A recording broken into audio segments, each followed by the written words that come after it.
Hello and welcome. Hope everyone's doing good. I am doing absolutely fine. Been busy at work, so I have literally done nothing in the garden. And when I say literally nothing, that fat cedar is still on the bamboo, which I said I was going to do that day of the last video. That was a couple of weeks ago. I'm off on holiday in a few days time, so I thought I'd just get a quick one out on the year anniversary since the first vid. So yeah, I've mostly been strategizing, to be honest with you.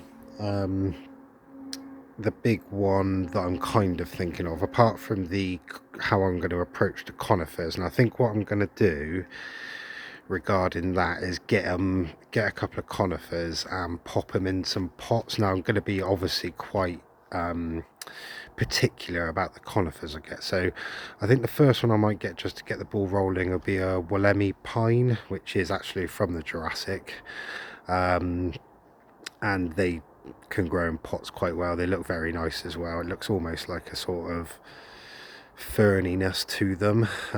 Look them up if you don't know what they are already. So that's probably a definite one, so I'll get that. I do want 2 or 3 more. The only trouble is, because I'm not exactly sure where I'm going to put them, I'm not sure what to get, if that sort of makes sense. So I think I said last time, right at the back, sort of to the right of the climbing frame as we're looking at it a touch, just by that back fence post there, maybe something in there. And then this flower bed that's right in the center here with the banana and the insetti next to it. Probably I've got a couple of options there really. I can either go to the left of the banana, between that and the Wallikiani on the left, and obviously the gingers are there as well towards the back edge of that part, so maybe down sort of near the sort of left of that label, where that label is, and the little bit of white pipe sticking up, maybe something in and around there.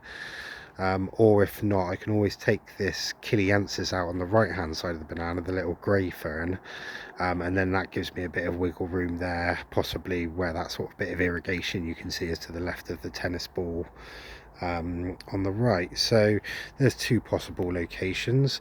Another one I thought is maybe in this bed, because the thing is, what's doing me in, right, is these bananas, yeah, they look fantastic, very tropical, they look very nice, especially as they're sending out massive leaves and all that. But I've still got a little nagging thing in the back of my mind about them not being like evergreen, and not looking great during the winter basically. So that means that I either need to supplement them with some evergreen structure at that sort of height, or eventually maybe even take them out and put something else in. So for example, the front runner at the moment is, in my ideas, is when the time comes, obviously I'm in no rush, I've got more than enough to get on with, but when I take that big banana out in the center, or the 3 of them, the clump of them, that will leave me a big enough hole to get something like a absolute beast Dixonia, maybe, just because we know they're kind of okay. Going on from that, if the Cyathias hold out, maybe a big Cyathia in there, because I know what people are saying with regards to the leaves on Dixonias getting a bit smaller when they're in full sun, but I'm not sure if that's to do with like the moisture. But as mine's all going to be hooked up with automatic irrigation, if that is the case, and bearing in mind that it's dappled shade till about 1 o'clock and then till about 3 o'clock, and then it sort of dips behind that tree a touch and then sort of comes out later on in the day. So yeah, it is the hottest part of the day it happens to be in, but it's not actually full sun all day. That is much more full sun, that one I can probably deal with. Sorry, the canna at the back, which if we go up and have a look at, is getting absolutely ravaged by sluggers and snails. I think they must be living like inside the plant and eating them as they come up, or else they're coming out at night, and that little bit there, they're chewing through them, which is creating this sort of laddering hole around them. But yeah, I'm pretty confident that'll soon outgrow it. But I was thinking I might divide that next year, that canna, which means taking it up. So I'm wondering if that might be, because obviously in the winter you're not out in the garden, so it's this view from here that we're looking. If you think that banana isn't there, if maybe that canna, I could possibly put a conifer there, which would be evergreen, and then move that canna somewhere else. Or the only other one I can think of, really, I mean, there's actually 3 spots in that bed as well, really. Got where the canna is, we've got where this bit of bamboo is in between these 2 ferns here, you know, dead center as it were, and then right tucked at the back there where that holly fern is on the right hand side, because this Nephrolepis is going to stay there because it exactly mirrors that one on that side of the bench. But that is just an experiment to see whether the holly fern likes full sun there or full shade over the other side of the garden, but we won't know that for a while yet. So that's just space keeping, if you see what I mean. So yeah, those are about the only places I can get. One at the back. I mean, I have got that back bed to play with, but until the waterfall goes in, I don't know how it's all going to look, so I can sort of hold off that. But I could get one in a pot and just shove it over there for now, which I might do. And then yeah, just this centre one, and of course it all sort of relies into each other, like the roots and things like that. So yeah, that's the main thing that's been on my mind at the moment. It's just trying to get the design right for it. You can see stuff starting to come along. The way I do it, and bearing in mind I'm not a gardener, I don't watch Gardener's World or anything like that, I don't want to be corrupted by other people's way of doing it, if you see what I mean in that respect. But the way I've done it essentially, which other gardeners may do, as I said, is I've split the vertical height effectively into zones. And when I say the vertical height, not just the plain back fence with the trellis, that's kind of takes care of itself. I mean like the 3D vertical height, if that makes any sense. So anything off the fence that's coming out to you, no matter what perspective you're at in the garden. I know it doesn't really make sense, but what I mean is like, so it's set into 3 zones the way I'm looking at it, which is low, middle and high. That's fairly obvious. Each zone is split into 2 zones. So number 1 would be ground cover and overspilling on the floor at the bottom. So that would be something like the Setiferum there would be classed as a 1 because it's overspilling. And then number 2 would be the bottom quarter of the fence panels or the fence. So that would be something like the Atrata, if that makes sense. Can you see it's like quarter of the way at the fence? So the Setiferum would actually be classed as number 1 and 2 because it comes out at ground level over the barrier and it comes up as high as the Atrata or the first quarter of the fence.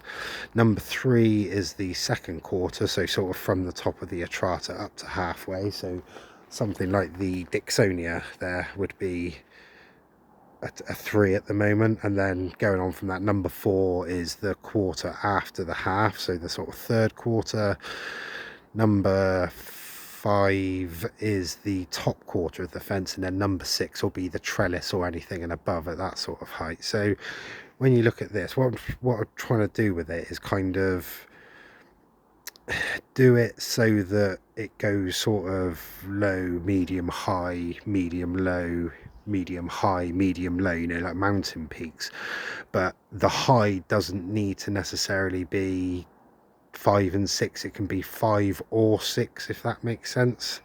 I don't really know how to explain it otherwise, but that's my thought process. So something like that there, the Atrata and the Setiferums there that are next to each other, and the Cyathea actually in the middle, so they're all kind of, none of them are going to get high, if you see what I mean. But we have got the Setiferum, which is going to be a 1 and a 2, the Cyathea, which is probably going to be more likely a 3 and a 4, and then the Atrata, which is just a 1, maybe a 1 and a 2. And then the fig tree, for example, will eventually grow up high. I'll take any leaves off under the top of the fence, so that'll be classed as a 6. This Cyathea will get up quite high, hopefully, so this could be a 4 and a 5. The one at the bottom there might just be a 2, and yeah, other such mad things like that, really. So yeah, that's how I'm trying to get it all worked out. It's a Jurassic modern garden, you know, the contradiction in that, obviously. And then I'm also looking for some organized chaos as well. So yeah, welcome to the deepest, darkest depths of my brain. Other things I'm thinking of are basically shall I paint the climbing frame? That's just another random thought I had.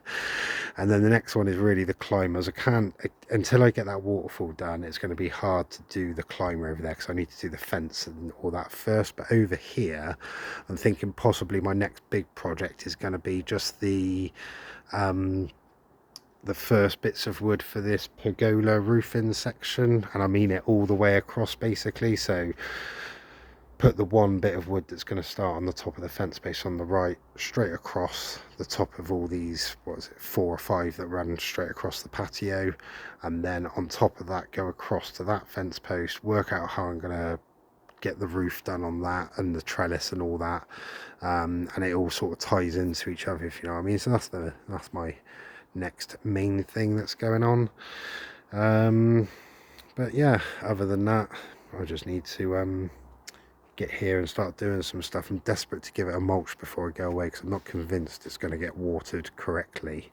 I don't really want people using the irrigation when I'm not here because they might leave it on because it's easy to, because it doesn't really make a noise when it's on the ground one, so I don't want someone coming in every 2 days and having left it on. So I've asked them to come in and just give a spray of the tree ferns.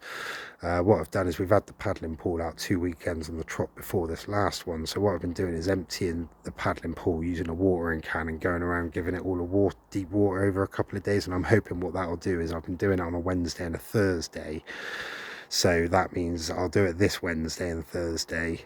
That'll be the day before I go on a holiday, which means that it might hopefully survive well until the next Wednesday and Thursday, and then I'll be back on the Friday, if that makes sense. So hopefully it'll do all right. There is a little bit of funny business going on actually. If we head round to the Tetrapanax, I completely cursed it because the wind direction changed. So what that meant is that it was started coming towards us now from down this way, and these acted as like umbrellas, and it knocked the Tetrapanax out. Can you see that? It's like that little bit at the bottom that's coming up sort of diagonally to the top right, if you like, you know, that little stem, that was vertical but it blew it over. So I'm going to give that a real deep mulch. Hopefully with the 3 weeks of deep watering now, that will kind of get the roots in there a bit better. In better news though, the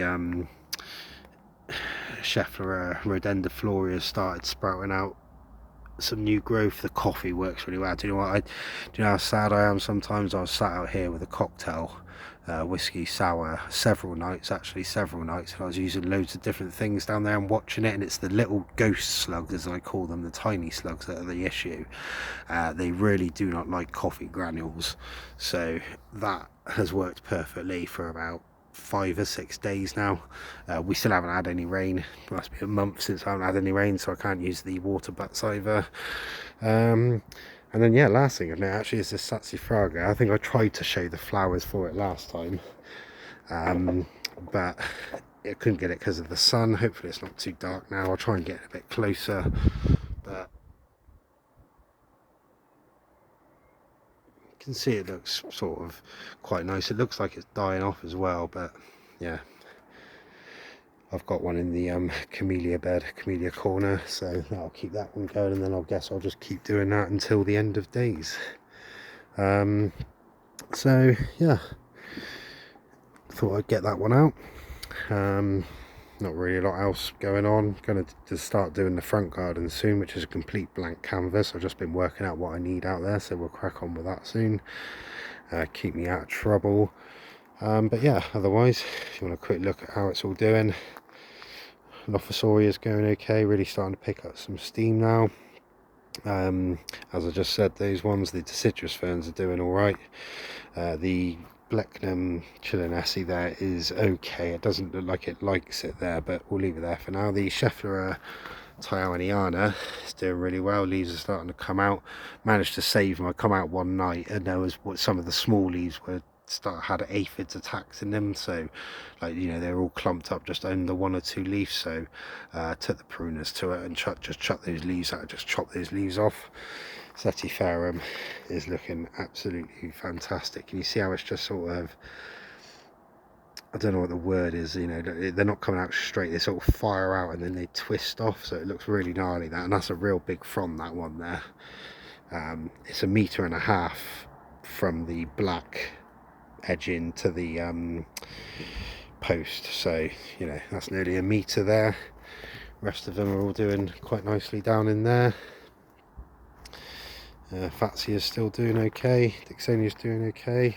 This leaf, this frond should be out by the time I get back, and this will be the money maker because it's going to come out across here. So yeah, all going too well. Anyway, that's me. I'm done for a week or two now until I get back. So hopefully the garden won't all be dead when I get back, and we shall see what happens then.